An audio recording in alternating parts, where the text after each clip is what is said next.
This is BBC News, the headlines of midnight. The United Nations votes to impose a no-fly zone over Libya. 10 votes in favor, 0 vote against, 5 abstentions.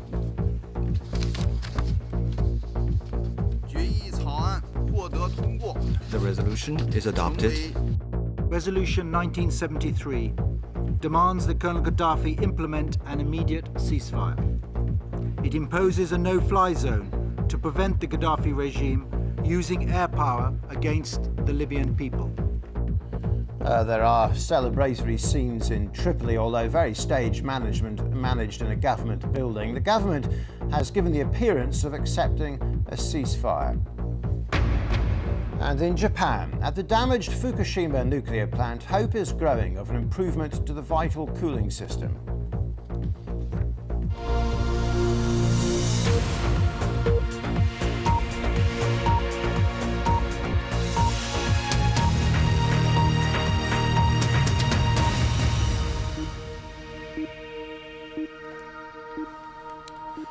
Well, hello, very good evening. The United Nations Security Council has tonight approved a resolution drawn up by the UK, the US, France and Lebanon to impose a no-fly zone over Libya to try to protect civilians. It authorises all necessary measures to stop Colonel Gaddafi's forces launching further attacks from the air and the ground.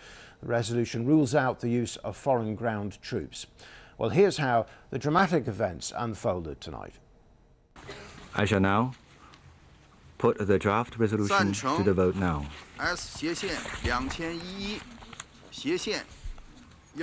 Will those in favor of the draft resolution contained in document S/2011/142 please raise their hand.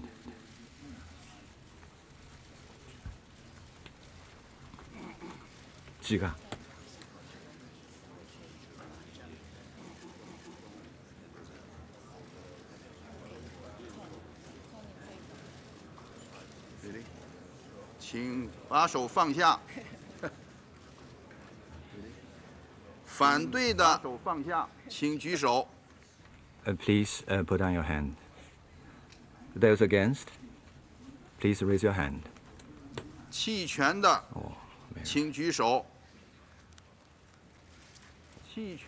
Abstentions, please raise your hand.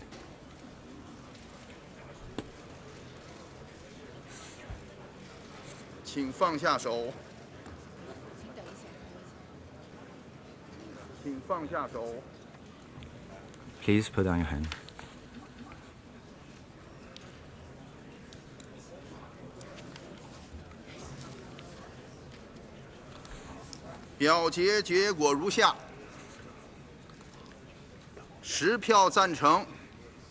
The result of the voting is as follows. 10 votes in favor, 0 vote against, 5 abstentions.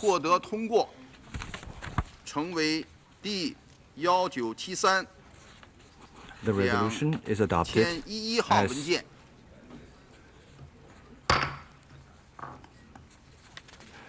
an S/1973/2011.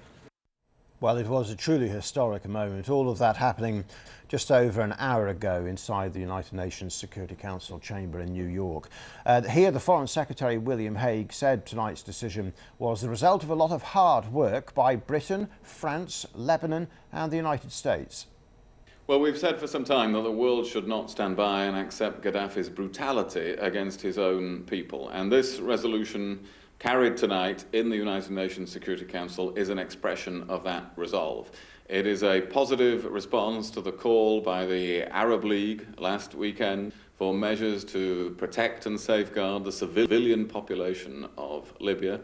And it is a reflection of, it's the culmination of a great deal of hard work in the last few days by France, the United Kingdom, Lebanon, and the United States of America. This resolution calls for an immediate ceasefire, for an end to violence, for measures to make it more difficult to bring foreign mercenaries into Libya, for a tightening of sanctions on the Gaddafi regime. It also calls and authorizes and authorizes a no-fly zone over Libya. It authorizes the use of all necessary measures to protect the civilian population and populated areas, including Benghazi, which of course has been threatened with attack in recent hours and recent days. We have said all along that Gaddafi must go, that the Libyan people must be able to have a more representative government and determine their own future. And it is necessary to take these measures to avoid greater bloodshed, to try to stop what is happening in terms of the attacks on civilians, on the people of Libya.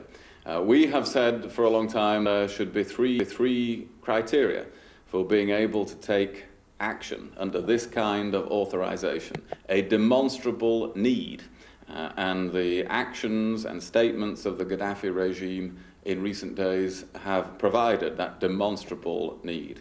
Secondly, a clear legal basis. This is the clear legal basis in a resolution of the United Nations Security Council. And third, broad support from within the region itself.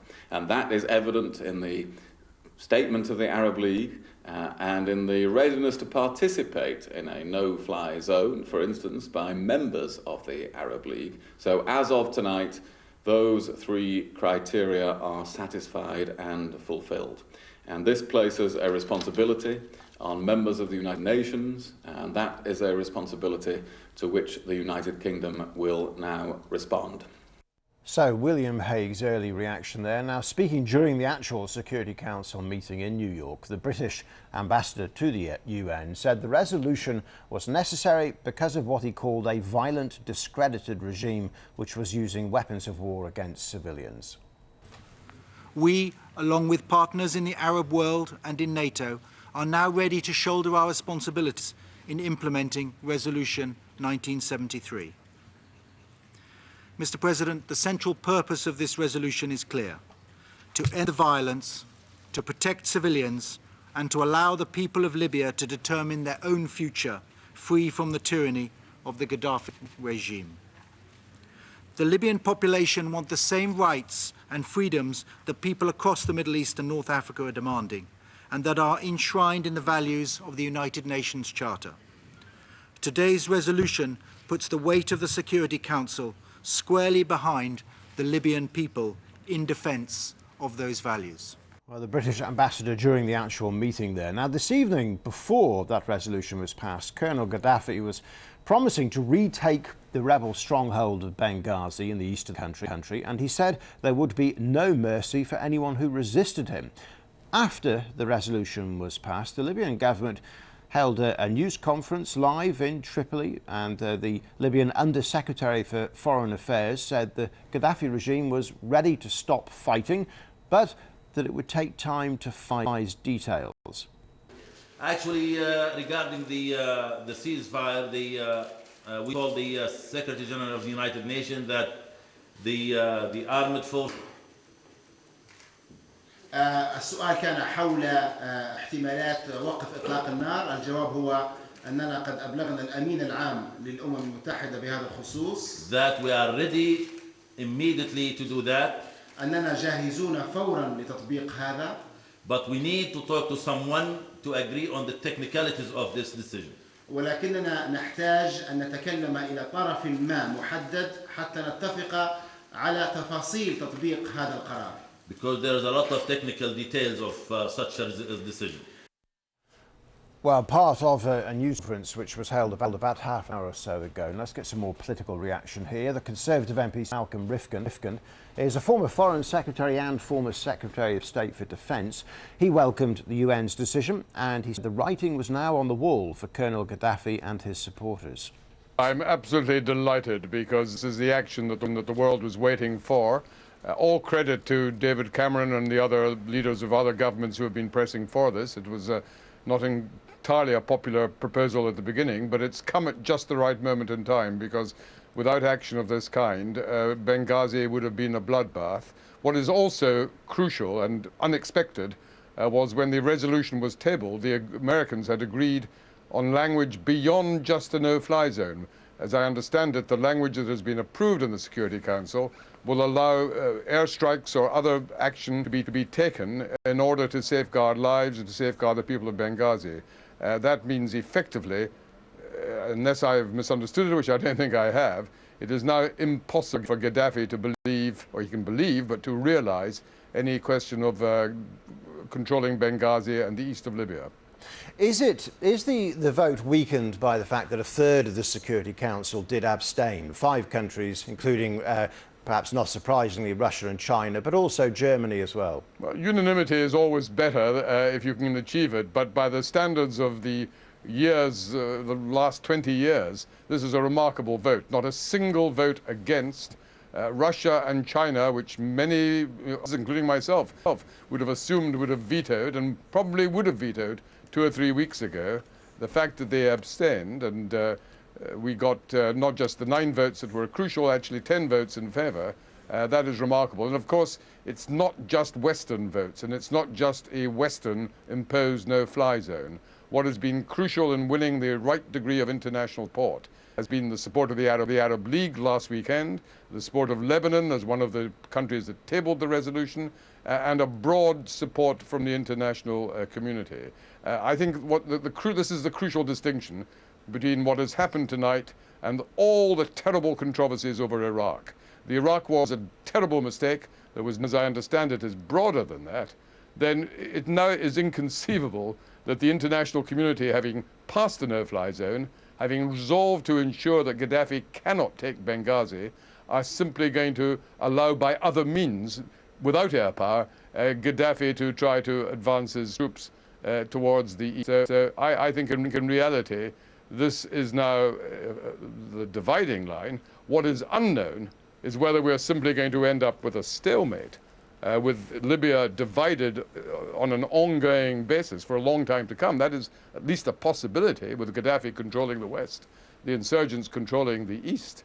But I suspect that's not what's going to happen, because I think now the writing is so clearly on the wall for the Gaddafi regime that a lot of his closest cronies, some of his ministers, some of his generals, will realize that they now can't win.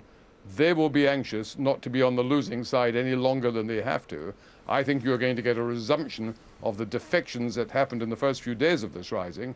Apart from anything else, they'll want to avoid the risk of ending up in the International Criminal Court in The Hague. That concentrates the mind wonderfully. So Malcolm Rifkin, let's go to our correspondent at the United Nations, Barbara Plett in New York. Barbara, one thing to stress is that the resolution has actually created what is more than a no-fly zone. Yes, that's right. It has certainly banned all Libyan air flights in Libyan airspace, and it's given member states the right to do whatever it takes to keep that, to make that happens. But what it has also done, it has authorized all necessary measures to protect civilians, which includes military intervention. Now, the resolution is very careful to say that that does not include troops on the ground. The phrase is no occupation forces, no occupation on the ground. But it could include airstrikes. It could include shelling Libyan warships, and these are all quite substantial things for the Security Council to authorize, and that was the reason why it was so contentious, and the reason why in the end 5 countries, which is a significant amount, abstained. Well, what is the atmosphere there like? Because in the corridors of the UN, because you mentioned the 5 abstentions. Germany spoke quite strongly that they were one of the abstentions, of course, that they really feared that this would lead to the international community being sucked in. What is the atmosphere like? Is there a sense that the entire UN goes forward with this or not? I think the atmosphere depends on who you speak to. If you speak to some of the British diplomats, the American diplomats, and the French diplomats, I think they're feeling pretty good right now. It was quite a frantic lobbying in the end to make sure that they got enough votes to push this through. They have been they have pushed very hard over a short period of time to get quite significant powers, military powers, authorized by the Security Council, and I think they're feeling rather triumphant. The other states, especially the ones that abstained, I think are feeling quite they're quite concerned. There were a lot of questions and doubts raised about this, not just from China and Russia, as you know, but the Indians, for example, in their statement, they said, look, we're actually authorizing quite far-reaching measures here with very little credible information from the ground, very little information at all as to how this is going to work. You mentioned the Germans. They've had a very consistent stand from the beginning, thinking this was a very bad idea. The German ambassador said, we actually think that by authorizing military force, this could lead to greater loss of life. So I think that is not going to go away. Now, it's true that nobody vetoed the resolution, and now international law, and everybody is obliged to support it in whatever way they have to. But those doubts and questions on the Security Council I don't think will go away, even though military operations may begin in Libya. And what do we know of the practicalities of those operations? I mean, who actually carries them out? Well, that's what the Indian ambassador was saying. We don't know very much about it at all. I mean, the resolution is a political authorization for military activity. It's fairly broad brush language, really, and the details of how it works are supposed to be sorted out by the military planners of individual nations and also of groups like NATO, groups like the Arab League, where there is going to be collective action. So we know that the sponsors of the resolution want to have a strong input from the Arab states. They want to make sure this looks like this is being not only participation from the region, but that it's being driven by the region. They don't want it to look like it's a Western-led invasion force. Presumably, almost certainly, the Americans will play a significant role because they have the greatest military assets in the region. Britain and France also prepared to play a role. As we heard, they're on standby, in fact, to go and start bombing Libyan positions when they get the word.